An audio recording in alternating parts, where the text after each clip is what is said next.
here's another buckwheat.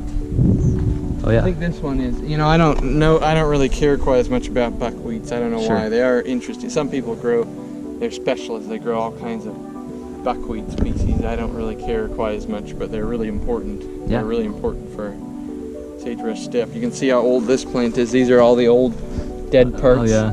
And it's all the... This is a very old plant. Look at the trunk. Look at this. Oh wow, yeah. Very old.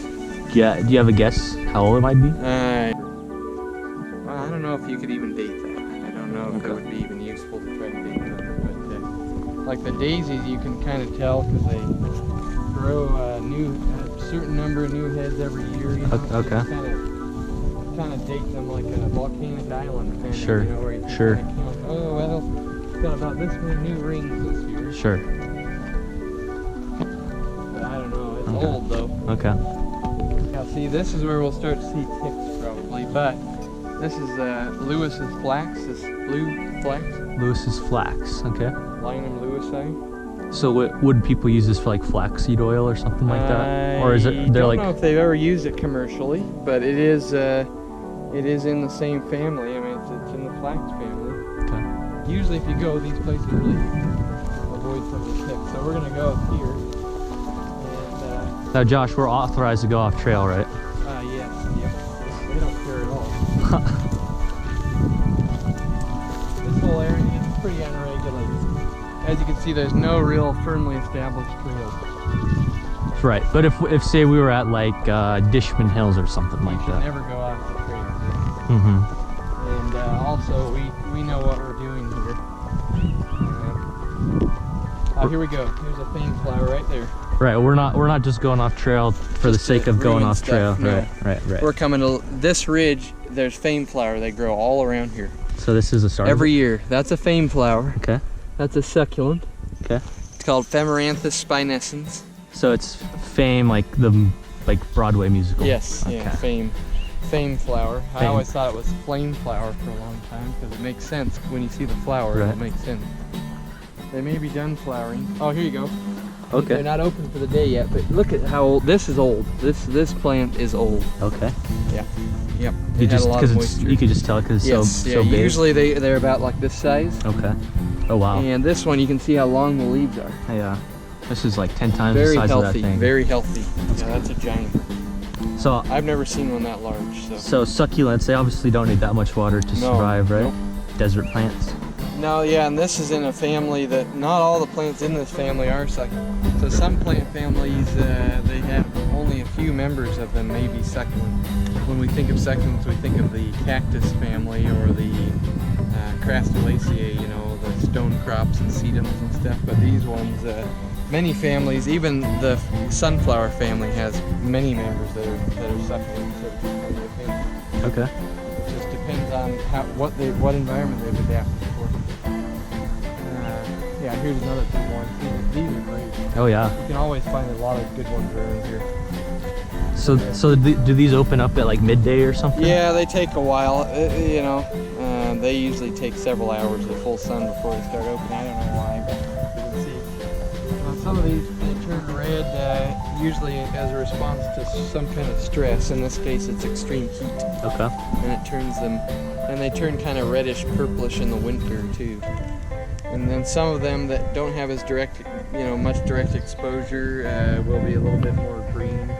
And some of them may just be random genetic variation, and some of them are just redder than others. Do that in an effort to restore this stream, probably some sort of riparian restoration project. They planted some aspens, quaking aspens that probably weren't here.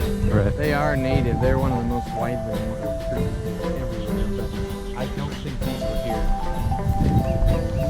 Usually where you start seeing them. Okay. And usually we can see a few Rocky Mountain iris trees. But sometimes I think they're probably their days are numbered because they're being outcompeted by invasive grass and stuff. You can see there's invasive gum plants. Okay. Usually where you start seeing some chips. And what does a tick look like, Josh? It's a very flattened, tiny little spider-like creature. It's a mite, so it's fairly closely related to the spider. Fairly, you know, they're very different. And they're usually, almost all ticks, they're pretty much their entire lifespan is spent Like red? as a parasite. Yeah, some of them are reddish. Yeah, I definitely had one on me, so Great. good thing I wore long Yeah, I've pants. got one on me right there. Yep. I hate ticks. Yep.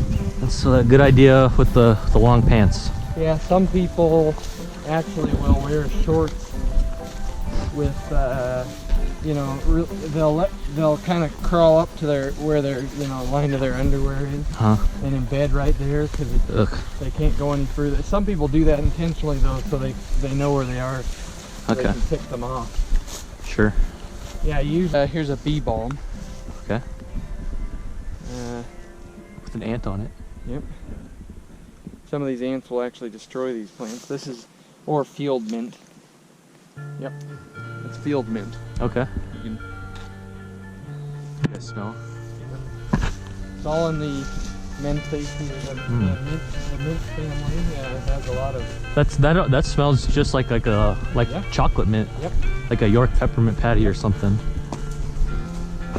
That smells really good. Here's the columbine. There's only one flower. Oh yeah, see, they're getting out competed by this thistle and stuff. That's sad. There used to be huge stands of them. Here's one right here. Western red columbine. Okay. And they'll only grow in a shadier area. They have to have some moisture.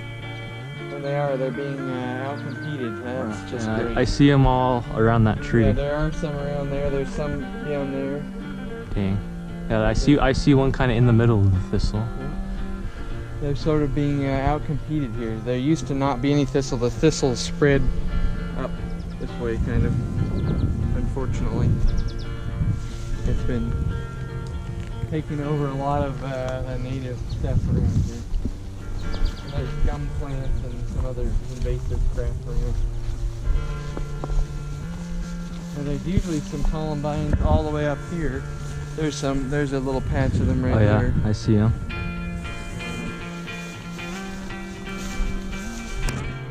I collected a lot of seeds from here several years ago. I've got a bunch of seedlings that are ready to be planted out right now. They were all from this stock. See that? Oh wow. Beautiful, beautiful plants. They have a smell.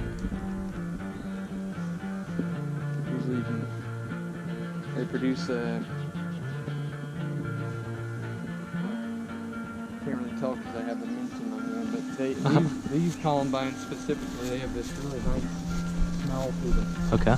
Which is actually to deter pests, but you know, humans, plants produce all these smells and odors to deter pests, and we say, oh, this smells good, and we harvest them even more because that big old blanket flower. Yep, there's a lot of blanket flower around here. The blanket flower, Skyardia aerostata, grows all over the United States. Okay. In different forms. There's some that are taller forms and shorter forms. There's a number of different species that are called blanket flowers. What we do is just kind of check over. That's just those flies are everywhere. I'll check here. I usually have to do this myself, so it's nice to have somebody else do. Yeah, you look good down there. Okay, so You just got some flies or whatever, but there aren't too many around yet. No That's good. ticks. Well, I'm gonna check under my pants. No ticks there. No ticks there. Good. Tick free. Tick free since 2003.